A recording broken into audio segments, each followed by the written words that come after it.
India को अगर हम बैटिंग देते हैं तो उससे ये होता है कि अगर हम वो 300 350, ठीक है, हमें रोहित शर्मा जब बल्ला चलेगा ना मुश्किल लगेगा, लेकिन आपको मैं बताऊं पिच ये समझ लीजिए असाब का गेम है और असाब में हमारी टीम कमजोर है, ये आप माने।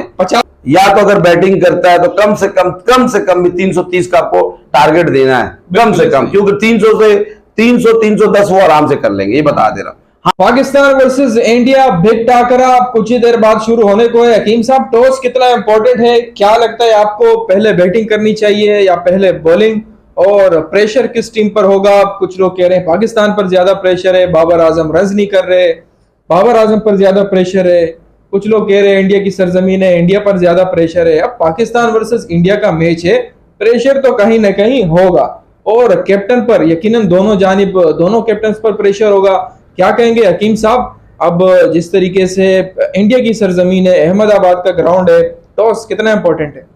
बिस्मिल्लाहिर्रहमानिर्रहीम, अस्सलाम वालेकुम व्यूअर्स।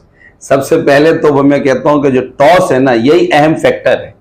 अहम फैक्टर यही है कि जो टॉस जीतेगा, समझ ले वो 20% फेवर उनके तरफ चले जाएगा। हकीम साहब, ये वो दुबई वाला सीन थोड़ी है जो चेस करेगा। नहीं, अब बात तो पूरा समझे। 20% इस तरह चले जाएगा कि देखें, कंडीशन देखा जाएगा। जो अगर आप अकॉर्डिंग टू द सिचुएशन मेरे पूछते हैं आप, तो मैं अभी पिच को देखा भी नहीं, जीतने वाले को आप फेवर देते? मैं फेवर दूंगा, इसलिए कि अगर मुझसे आप कहते हैं कि आप क्या फैसला करते हो उस टाइम, जबकि मैं अगर पिच नहीं भी देखता हूं, क्योंकि जो इंडिया के जो पिच चल रहे हैं ना ज्यादातर, ये ठीक है, ये ग्राउंड बड़ा है, ये इसमें चौका छक्के की जगह में आउट होने का भी खतरा है। तो इसमें एक चीज हमें जो है ना एडवांटेज ये है कि देखें, मैं कहने का मकसद है कि 345 350 रन बना के भी कोई सेव नहीं है, गौर से करना। अगर साउथ अफ्रीका ऑस्ट्रेलिया से जीता है तो उसमें आप देखें अंपायर, नाकिस अंपायर, थर्ड अंपायर के डिसीजन भी है, उसमें आप देखें स्मिथ आउट नहीं था। स्मिथ को हकीम साहब, मैं समझता हूँ 350 बहुत बड़ा स्कोर। नहीं, बड़ा नहीं। जो भी पहले बोर्ड पे लगाएगा वो 80% नहीं, मैं आपको बता रहा हूँ ना, सुने, वो वहां के भी लॉजिक और क्रोनोलॉजिक बता रहा हूँ। देखिए, अच्छा, अमित शाह आएंगे, आप क्रोनोलॉजी। हाँ, मैं बता रहा हूँ। कहने का मकसद ये है कि अभी पाकिस्तान जो है ना अंडर प्रेशर नहीं है। मतलब कैसे? एक तो सरजमीन इंडिया, दूसरा 1,32,000 करोड़ अंदर, तो 50,000 बाहर, फिर उसके पूरे मुल्क में समझ लीजिए एकदम सन्नाटा होगा। तो वो सारे शोर, अच्छा, इंडिया के जहन में सिर्फ यही होगा कि हमको जीतना है और कुछ सेकंड उसका ऑप्शन नहीं है। और पाकिस्तान तो आप देखिए, समझ लीजिए ऑन द रिकॉर्ड तो वो कुछ था ही नहीं, मतलब उनकी बॉलिंग भी नहीं थी, बॉलिंग भी नहीं, बैटिंग भी नहीं, आप सही मायने में फील्डिंग भी नहीं। अब वार्म अप मैच देख ले, दोनों मार गए। हम तो डूबे हैं सनम, तुमको ले डूबे। बाबर आजम भी परफॉर्म नहीं कर, बाबर आजम भी परफॉर्म नहीं किया, की वो स्पीड नहीं लग रही, और है नहीं, और नसीम शाह है नहीं। तो कहने का मकसद है हमारे पास खोने के लिए कुछ नहीं है। मतलब ये कल हम अगर मैच हार भी जाए तो हम आपको इतने चेहरे उतरे हुए नजर नहीं आएंगे, इतने हम बैशिंग नहीं कर रहे होंगे, हम सेटिस्फाई होंगे। नहीं, सेटिस्फाई है, मैं हमको बता रहा हूँ कैसे, मैं बता रहा हूँ ना, हम पास खोने के लिए तो कुछ है नहीं, लेकिन इंडिया ये खोना नहीं चाहेगा। क्यों? अच्छा, आप कह रहे हैं कि यार अगर पहले बैटिंग करता है इंडिया, वर्ल्ड कप में इंडिया से हम कभी नहीं जीते थे, 7 बार हम हार चुके हैं, तो हमने हरा दिया, 7 बार हार चुके हैं। और इंशाल्लाह आज जो है ना, जो मैच अभी स्टार्ट हो जाएगा, तो उस पे इंशाल्लाह ताला मुझे उम्मीद है, दिल की आवाज है भी पाकिस्तानी, कि पाकिस्तान इंशाल्लाह आज मैच जीतने की पूरी कोशिश करेगा और टफ टाइम देगा और इंशाल्लाह जीतेगी भी। दुआ हमारी उनके साथ। फेवर दे दिया आपने कहीं ना कहीं, मैं दे दिया। दूसरी बात जो है कि कहने का मकसद, इंडिया को अगर हम बैटिंग देते हैं तो उससे ये होता है कि अगर हम वो 300 350, ठीक है, हमें रोहित शर्मा जब बल्ला चलेगा ना, मुश्किल लगेगा, लेकिन आपको मैं बताऊं, पिच जो है फ्लैट होता है और ओस की वजह से गेंद ग्रिप में नहीं आएगा, गेंद ग्रिप नहीं आएगा। जैसे भी है, देखें, टॉस जिसने जीता पहले जो फील्डिंग करेगा वो फील्डिंग करेगा। आप देख लीजिएगा, रोहित शर्मा भी टॉस जीता ना तो वो फील्डिंग करेगा। आपको मैं ऑन द रिकॉर्ड बता रहा हूँ, वो बैटिंग नहीं करेगा। ठीक है, बड़ा मैच है, लेकिन मकसद आप समझ नहीं रहे, वो थोड़ा सा इंडिया के ग्राउंड में 300-350 रन बन जा रहे हैं भाई, सेव नहीं हो रहे। अब जो साउथ अफ्रीका बनाया 310-11 रन, वो सेव नहीं था। इसमें फर्क है कि वो सेव नहीं था। 300 आपने लगा दिया ना, आप 80% मैच जीत गए।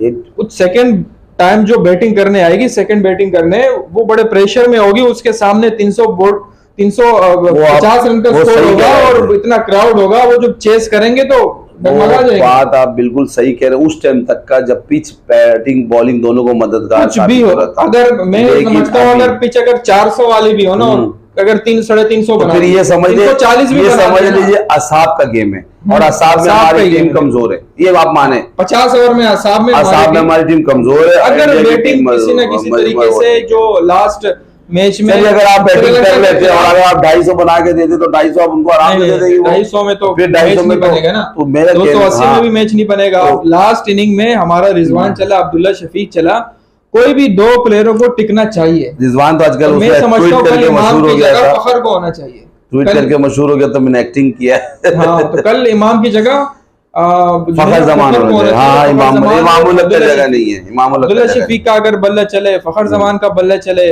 बाबर आजम का बल्ला चले, फखर जमान का बल्ला चलेगा। चलेगा। वो तो सुना है कि आज वो अकेले जो है ना प्रैक्टिस भी कर रहे थे नेट में। तो यार ये मैं ऐसे ही होना समझता चाहिए, हूँ जो कि लड़के फॉर्म में नहीं है उनको जो निकालें। पहले बैटिंग करेगा, अगर किसी तरीके से 320-330 जो है ना वो सेंसेबल टारगेट है, अगर वो 340 से अबव जाते हैं तो मैं समझता हूँ दूसरी टीम फिर हथियार डाल देगी। मेरे हिसाब से अगर हो या इंडिया पाकिस्तान हो। बैटिंग करता है सपोज करें तो कम से कम मेरा जो अपना एक मानना है 350 का हदफ डालना होगा।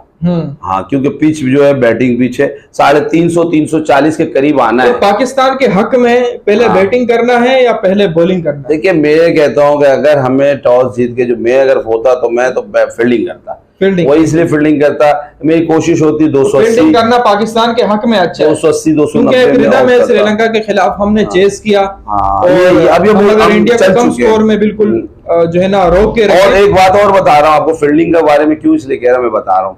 जो बैट्समैन होता है ना उसके बाद उसके पास चांस होता है। अगर देखे आप जो श्रीलंका के खिलाफ हमारे 2 खिलाड़ी आउट हो चुके थे, ठीक है। अब वो 2 आउट होने के बाद मेरे ख्याल 10 से 15 स्कोर या 20 रन था। उसके बाद क्या हुआ, हमने उसको 10 ओवर को 47 या कितना किया। उसके बाद चलते चलते फिर बॉल पिच जो मददगार ही साबित हो रहा था। अब वो मदद नहीं होने की वजह से विकेट ही नहीं गिर रहा। जब विकेट नहीं गिरे तो बॉलर हो जाते पागल, फिर ऑल फॉल बॉलिंग कराते और वो बॉल शॉर्ट लग रहा और चौका, शॉर्ट लग रहा छक्का। तो उस चक्कर में जो है आराम से फिर हम लोग उल्टा बोलेंगे, यार बैटिंग ले लेता, फील्डिंग ले लेता, ये कर लेता, वो कर लेता। उनके पास ऑप्शन रहता आखिरी विकेट तक कि भाई अगर 10 बॉल में 30 रन भी चाहिए तो ये एबिलिटी आजकल आ गया 20 ओवर की वजह से। अब देखिए आप यकीन कीजिए, आप जो हम एक एशिया का जो कप हम इंडिया से जो हम हारे थे मैच, एशिया का ही था शायद, तो 18 बॉल में 54 या 51 रन चाहिए था शायद इंडिया को, आपको याद होगा। तो अगर वो पाकिस्तान भी होता तो मैं कह रहा हूँ तकरीबन कोशिश करता, अगर हारते तो 4-5 रन से। अब वही वो विराट कोहली ने 2 छक्के मार दिए, क्योंकि अब मारना ही है। तो जब सेकंड चेज वाला जो बैट्समैन होता है, बैटर चाहे वो बॉलर ही क्यों ना हो, वो बल्ला घुमाएगा।